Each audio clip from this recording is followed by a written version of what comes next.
वर्षात 785 बायकांनी पतीला संपवलं. प्रियकरासाठी नवऱ्याचा बळी. लग्नानंतर हनीमूनला गेलेल्या राजा रघुवंशीला बायको सोनमनं प्रियकराच्या मदतीनं खोल दरीत ढकलून दिलं आणि त्यानंतर अपहरण झाल्याचा बनाव केला.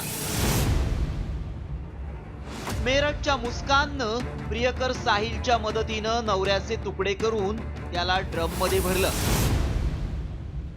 ऐश्वर्यानं आपलं लग्न झाल्यानंतर महिन्याभरातच बॉयफ्रेंडच्या मदतीनं पती तेजेश्वरची सुपारी देऊन हत्या केली. हरियाणात युट्यूबर असणाऱ्या रवीनानं प्रेमसंबंधांमुळे पती प्रवीणची गळा दाबून हत्या केली आणि कालव्यात त्याचा मृतदेह फेकून दिला. महिलांच्या क्रूरतेच्या अशा एक ना अनेक घटनांनी संपूर्ण देश हादरलाय. त्यातच राष्ट्रीय गुन्हे नोंद ब्युरोच्या अहवालातून आलेली आकडेवारी तर धक्कादायकच आहे. गेल्या 5 वर्षात तब्बल 785 महिलांनी आपल्या नवऱ्याला जीवे मारण्यासाठी सुपारी दिल्याचं समोर आलंय.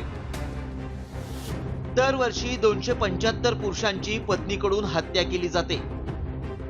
60% महिला प्रियकराकडून पतीची हत्या करतात. 2010 ते 2014 पर्यंत प्रेम प्रकरणाशी संबंधित हत्यांचं प्रमाण 7 ते 8% इतकं होतं. 2015 ते 2022 पर्यंत ही आकडेवारी 10 ते 11% इतकी होती. दरम्यान या अहवालानुसार प्रेम प्रकरणातून हत्या झालेल्या आकडेवारीनुसार महाराष्ट्र 4थ्या क्रमांकावर आहे.